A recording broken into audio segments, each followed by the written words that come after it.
आज मैं बात करूंगा केतु की दृष्टि के बारे में। केतु की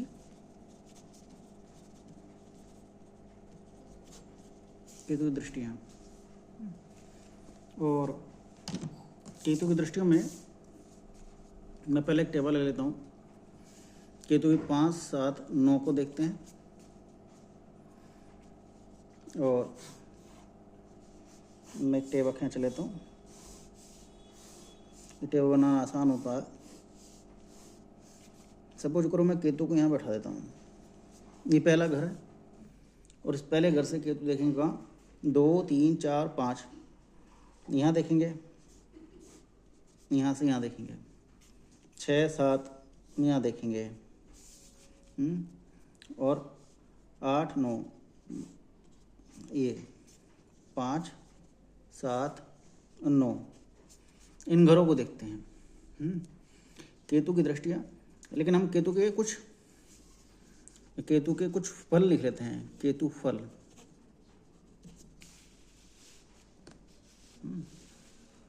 और मैं केतु फल में पॉजिटिव लिख देता हूँ। पॉजिटिव में देते हैं ये सबसे पहले स्पिरिचुअल देंगे। वैराग्य को आप चाहे जैसे समझ सकते हैं, वैराग्य देंगे। ये केतु एक उत्प्रेरक हैं। जैसे ग्रह के साथ बैठ जाएंगे वैसा फल देंगे। अच्छे के साथ अच्छा, उत्प्रेरक का मतलब होता है अच्छे के साथ अच्छा, और बुरे के साथ बुरा। तो केतु ग्रह कि मैं और ले लेता हूँ रिजल्ट। एकांत या इंट्रोवर्ट, अंतर्मुखी जिसको बोलते हैं, और कोडिंग के अलावा इंजीनियरिंग, ज्योतिष, चिकित्सा, ये सारे इनके पॉजिटिव फल हैं इस तरह के। और नेगेटिव में अगर लिखूं, नेगेटिव्स में बहुत सारे हैं। भय के अलावा आक्रामक, दूसरे पर जल्दी हमला कर देना, शॉर्ट टेम्पर भी कह सकते हैं। शॉर्ट टेम्पर के अलावा स्किन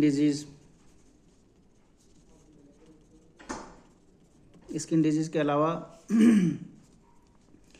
तंत्रिका तंत्र आओ से भी आता है, इनसे भी जुड़ी बीमारियाँ। और मतभेद, घर में मतभेद, सब लोगों से अलग तरह की विचारधारा का होना।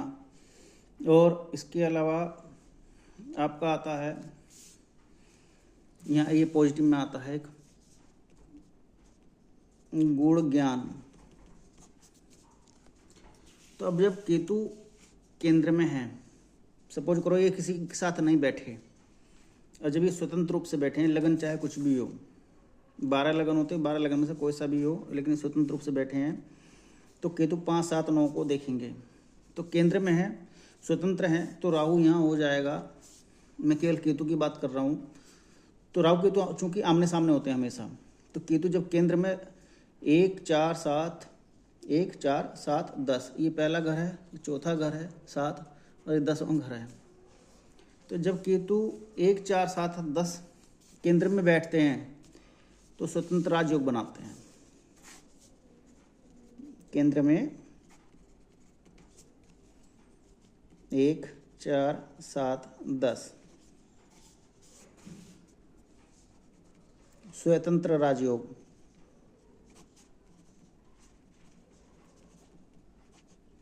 तो इसका मतलब यह है कि केतु जब यहाँ बैठेंगे तो अच्छा फल देंगे। अच्छे फल में क्या देंगे? कोई गूढ़ ज्ञान प्रदान करेंगे, उस गूढ़ ज्ञान का असर क्या पड़ेगा, विद्या पर फर्क पड़ेगा, तो वहाँ विद्या को प्रभावित करेगा। तो जो भी कुछ कोडिंग कर रहा है, प्रोग्रामिंग कर रहा है, या फिर चिकित्सा में कर रहा है, इंजीनियरिंग में कर रहा है, तो उसके साथ साथ वो स्पिरिचुअल की लाइफ को फॉलो करना शुरू कर देगा। तो ऐसे ही सप्तम भाव को देखेंगे, यहाँ से अच्छा फल देंगे।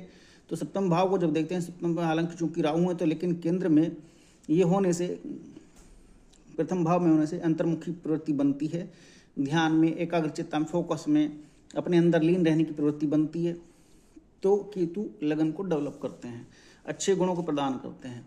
फिर यहाँ से नवम घर को देखते हैं, यहाँ भाग्य में पुण्य कर्मों की वृद्धि कर देते हैं, क्योंकि काल क्रम में नौवां घर भाग्य का होता है, तप का, जप का, धन का होता है।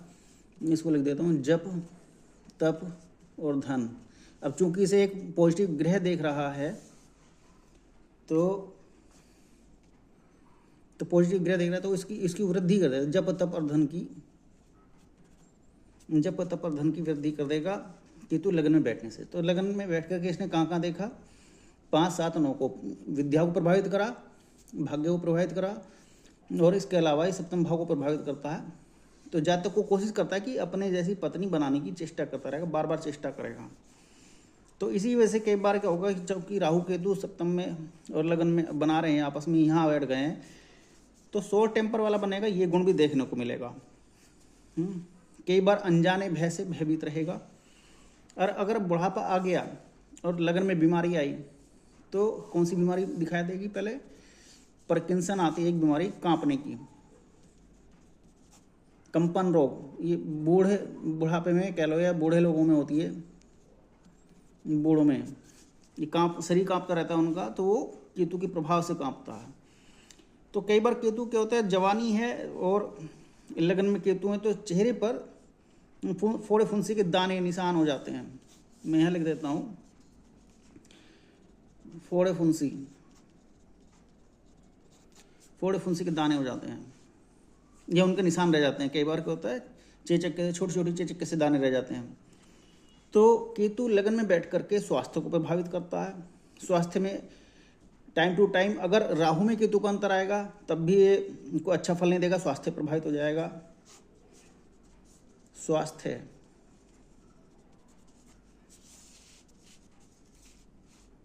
प्रभावित हो जाता है, केतु लगन में होता है। तो कई बार अनजाने रोग, अर्थात जिनको डॉक्टर डायग्नोस नहीं कर पाते, नॉन डायग्नोस्टिक ले दीजिए इसको। कौन सी बीमारी आएंगी, नॉन डायग्नोस्टिक।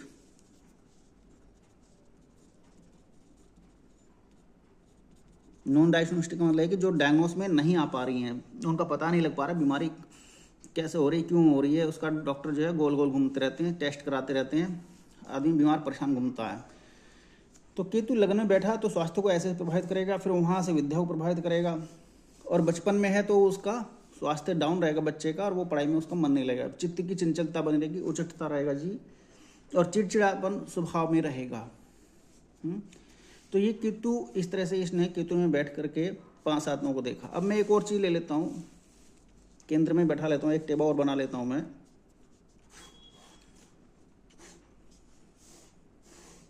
जब मैं इसमें केतु को सपोज करो यहाँ चौथे घर में बैठा देता हूँ, तो यहाँ से कहाँ दृष्टि जाएगी, 2, 3, 4, 5, यहाँ जाएगी 8वें घर में। 8वां घर है लेकिन 5वीं दृष्टि है। 6, 7, ये 7वीं दृष्टि है लेकिन घर 10वां है। 8, 9, तो ये केतु बाहर की तरफ, अर्थात 12वां घर है और 9वीं दृष्टि है। तो ये विदेश यात्रा का संयोग बना देगा, विदेश यात्रा की तरफ। ये पढ़ाई से संबंधित भी हो सकती है, या और किसी काम कारोबार से संबंधित हो सकती है। और जब केतु चौथे घर में होते हैं तो घर से दूर भगा देते हैं, जवानी में घर से दूर भगा देते हैं। दूरस्थ निवास, एक शब्द आता है दूरस्थ निवास, जातक धन अर्जन करने के लिए अपने घर से दूर चला जाता है। ये संभावना शादी के बाद भी हो सकती है, शादी से पहले भी हो सकती है, लेकिन जीवन का जो उत्थान होगा वो घर से दूर रह करके होगा। तो घर से दूर रहने में वो कर्म क्षेत्र आजीविका को चुनने के लिए निश्चित रूप से घर से बाहर जाएगा, अलग तरह की दूरी बन जाएगी उसकी, ये निश्चित होता है। केतु जब चौथे घर में आता है तो वो घरेलू संबंधों में प्रभाव डालता है, फर्क डाल देता है। अब अष्टम को देख रहा है तो यहाँ से जो रिसर्च वाले सब्जेक्ट होते हैं उन पर अपना प्रभाव डालता है, उनमें विघ्न बाधा अड़चन आती है। विघ्न बाधा अड़चन आने का मतलब है क्योंकि यहाँ से अष्टम घर से आपकी PhD देखी जाती है या हाई एजुकेशन।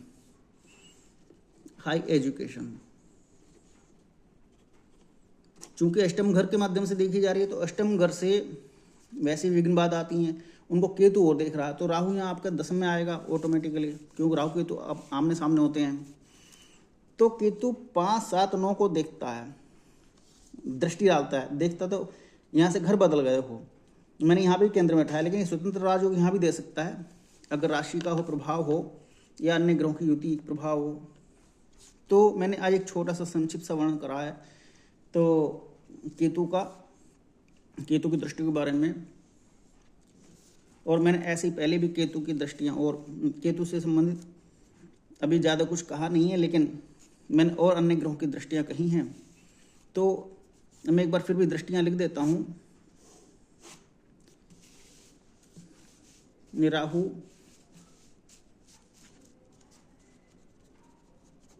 पाँच, 7, 9 को देखते हैं। गुरु 5, 7, 9 को देखते हैं। केतु भी 5, 7, 9 को देखते हैं। और शनि 3, 7, 10 को देखते हैं। और मंगल 4, 7, 8 को देखते हैं। ये पूर्ण दृष्टि हैं। पूर्ण दृष्टि का मतलब यहाँ से पूर्ण रूप से देखते हैं। तो आज मैंने केतु का कहा है छोटा सा एक संक्षिप्त स्वरूप। तो आपको ये कैसा लगा? अगर आप नए हैं तो सब्सक्राइब कर लीजिए और लाइक तो कर ही दीजिए वीडियो में, जिससे कि ये वीडियो और लोगों तक पहुँच सके। हो सके तो शेयर भी करने की कोशिश करें। धन्यवाद।